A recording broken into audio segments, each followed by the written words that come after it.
Sephiroth, like those are both heavy hitters on Wi-Fi especially. So we'll see what happens. Ooh, interesting character switch though. Dizzy going Bayonetta instead, and I actually remember it's pronounced Luke, I believe, on the side of Marist. Going Cloud here, so a little reminiscent of Smash 4 in this matchup. I was just gonna say this is a Smash 4 classic. But yeah, this is Bayonetta is definitely a pick.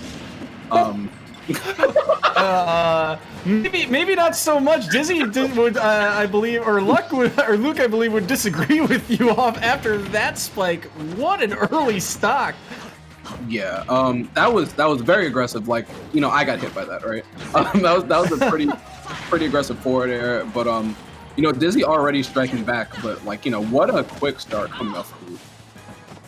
And again, I mean, this is the second set in a row we've seen Marist jump off to an early start, just play very aggressive early, and now we'll see if Luke can hold on to this. But Dizzy doing a fantastic job getting this Cloud off stage, able to grab the ledge, though, able to make it back. Second chance at life here. Yeah, and preserving his jump right there, because that's a situation that Cloud can be put in, where he's off stage like that and doesn't have a jump. But Dizzy with the retaliation, with the witch time gets out.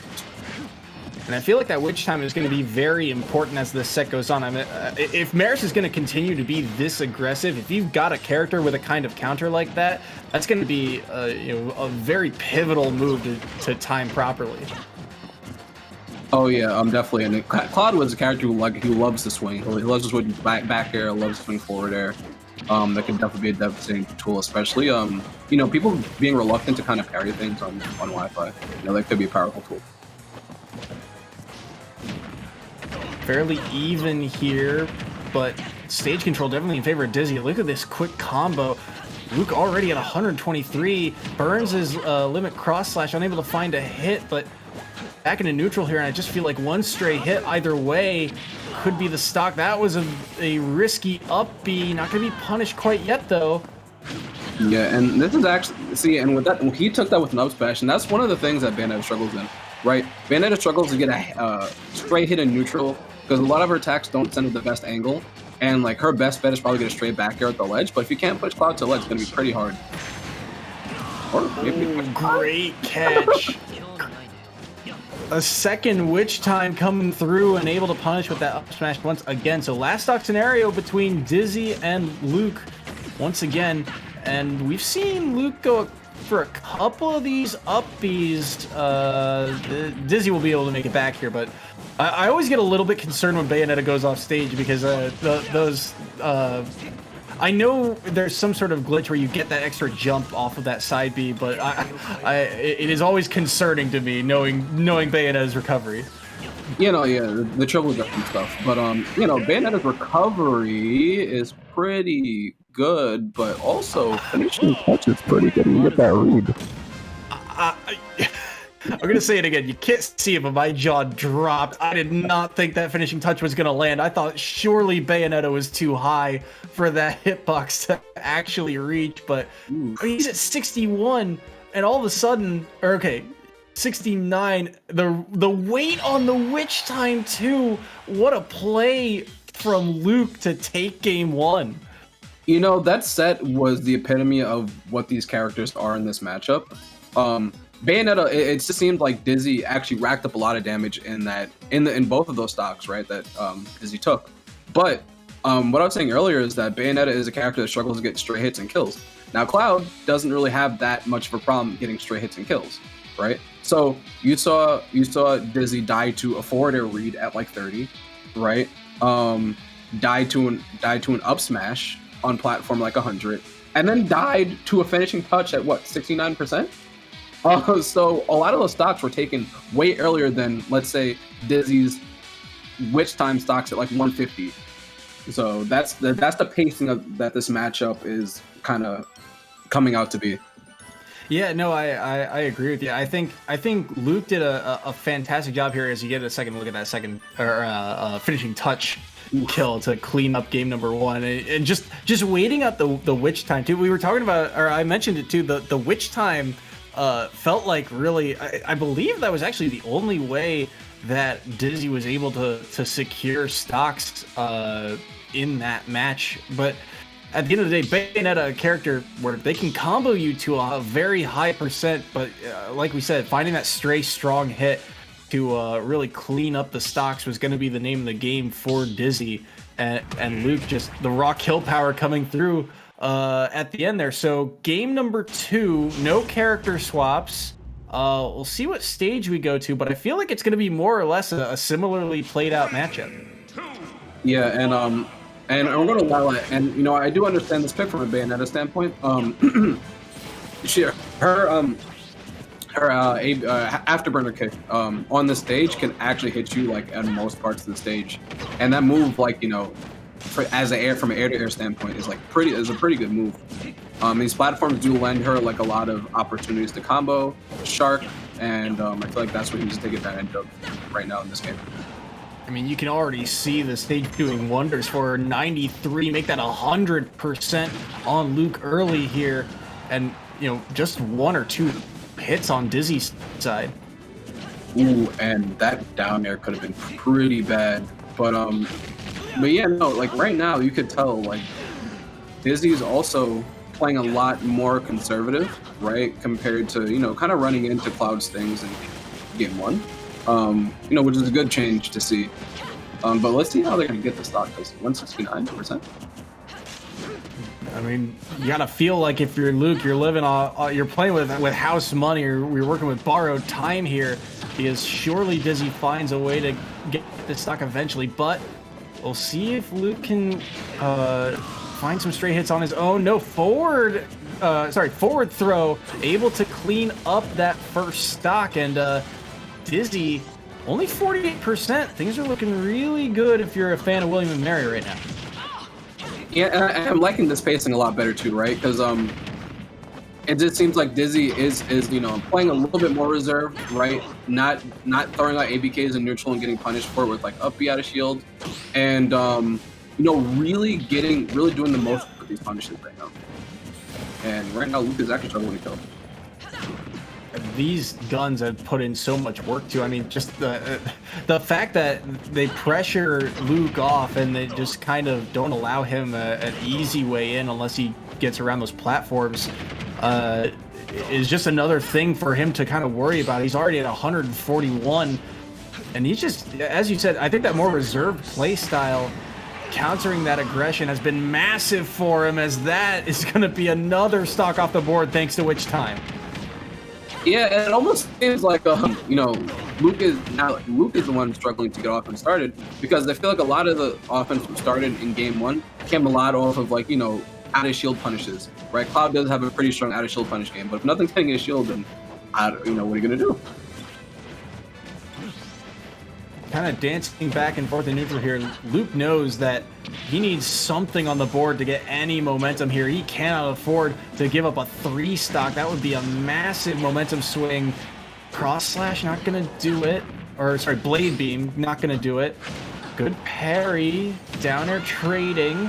Dash attack will actually pick up that kill, so Luke on the board, but at 96, this is gonna be a lot to ask for Luke. Yeah, and you know, we'll see, because Luke did get. Man, timing is everything, huh? Yeah. I forget what I was about to say. Good stuff by Bayonetta. I mean, that's just, we were saying it, you know, when you're at that type of percentage, it's kind of like living on borrowed time. You know you're gonna find a stray hit here or there. You have to play so perfect in order to really come back in that one, and Luke just didn't have you know, I think if he were air dodged like completely away, maybe he gets to that platform and doesn't get hit, but you know, who's to say? Either way, Dizzy was all over this game number 2. Yeah, I think one thing that needs to be said about this matchup that we didn't really touch on in game 1 because it was such a wash, is that it doesn't seem like Luke knows how to SDI the Bayo combos. Now, like, you know, it is true that Bayo, like, you know, Bayo does do a lot of damage, but you can effectively SDI out of certain Bayo routes. And it just seems like Luke is getting out of the combos by SDIing a little bit and then air dodging. And you know, Dizzy's caught on to that and got a lot of these air dodge punches out of the witch twist in ABKs, because it doesn't feel like he truly knows how to get out of the SDI, out of the witch twist combos without air dodging, and that's like pretty that's a pretty important part of the match. Yeah, Dizzy certainly taking advantage of it, as you saw there in game 2. I mean, he was all over that matchup. There were so many different follow-ups that he had, as you pointed out. Getting that 2 stock as well jumps that William and Mary lead up to 7-2. Still one more match to play between Luke and Dizzy though, and the way things are going, you gotta feel like there's a lot of pressure on Luke here, because William and Mary at 12-1, you know this roster has a lot of depth, and Marist, if you fall behind 2 sets early, there's a lot of pressure on the rest of this team to keep pace. That being said, Luke with the switch to Sephiroth here against Dizzy's Bayonetta on Smashville. Yeah, I mean, I'm not gonna lie, I'm not too familiar with this matchup at all.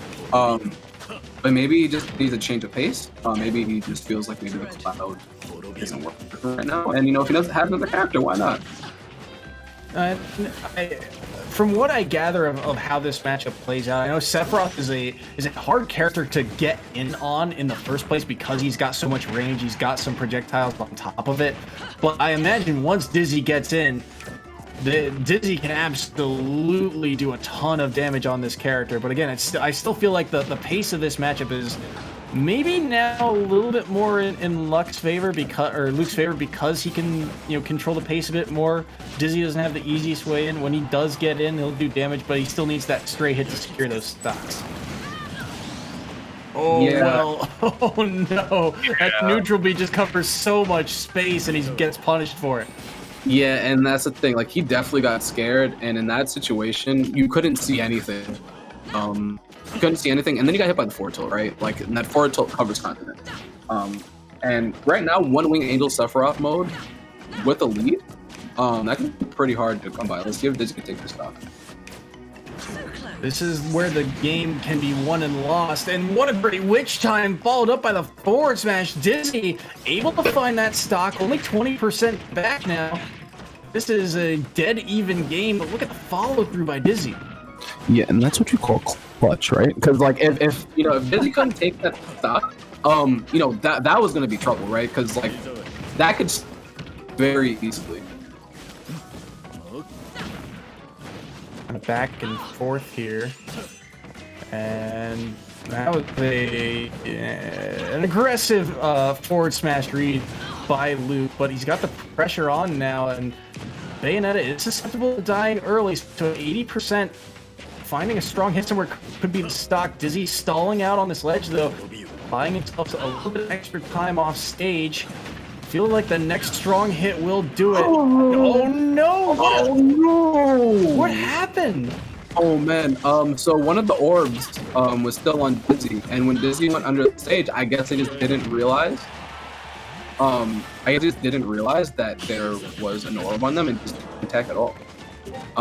So unfortunate series of events for Dizzy, but he is able to take that second stock off the board. So with 55 and 3 orbs around him, can he find a way to come back? I like the idea to follow up with the down smash, but I mean, this is a tall task for Dizzy.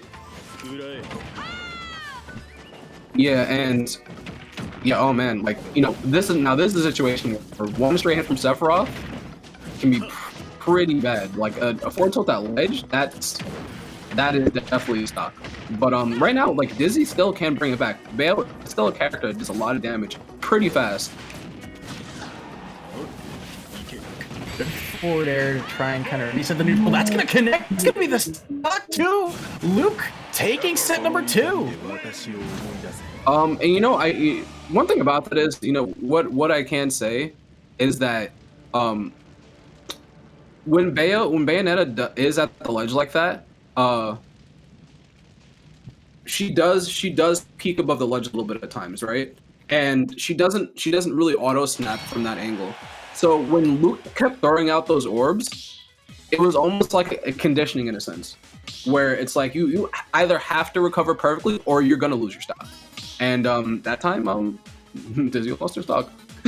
Yeah, I mean, I do think those orbs did so much work. I mean, not only did they take that second stock, but just in general, just landing them, you know, it's one of those things where you have to think about so much, right? When you're playing, you're not only reading your opponent, but now if you've got those orbs floating around, you got to wait and time those out. And I feel like it was just another thing Dizzy had to worry about in that set, and I think he just kind of got overwhelmed at the end, and that's where Luke really found his advantage. Oh yeah, no, definitely right. It definitely seemed like that was a game where, you know, there was counterplay, but also a little bit of, you know, characters getting outpaced. Because, you know, to a certain extent, you know, there were a little bit of unexpected things happening, like the I can't remember the name of the move, but I want to say it's like the revenge orb that Sephiroth has exploding under the stage and getting stage spiked randomly, and then just getting blown up at the ledge at 80, trying to recover. Like, oh, oof. That's just harsh. I mean, Sephiroth, I mean, fairly new to the game. Here's another look at that orb. Just follows you around. He tries. Oh, okay.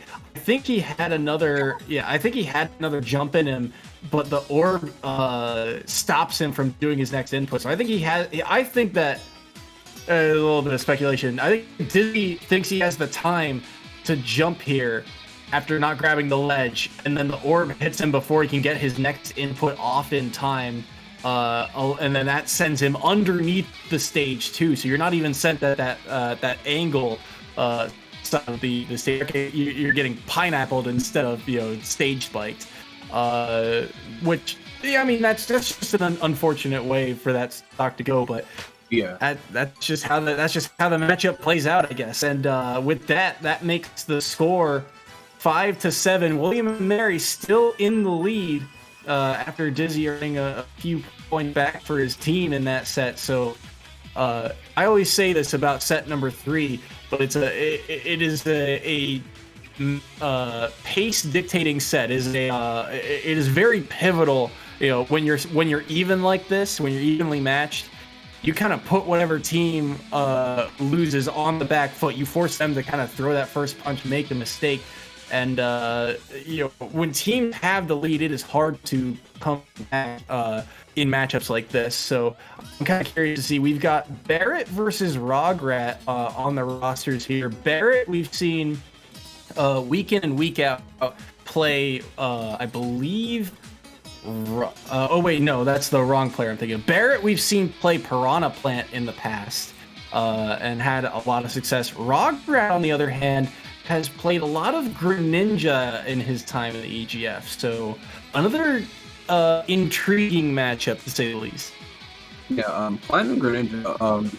Yeah, I mean, you know, we're pretty familiar to Greninjas, you know, over here, but hey, Greninja's like a pretty tough character to deal with, and Piranha Plant is probably one of the most annoying characters in Smash existence. So that's going to be very interesting to see. You know, I personally love characters like that and watching them play in tournaments like these. So, you know, it can be pretty interesting. You know, you do see a lot of interesting playstyles come out of characters like Piranha Plant, because I feel like those are the type of characters that people love to lab and find out the nonsensical carnival, you know, tactics to, you know, just really imprint themselves into the game. So. Yeah, no, absolutely. I mean, we've seen some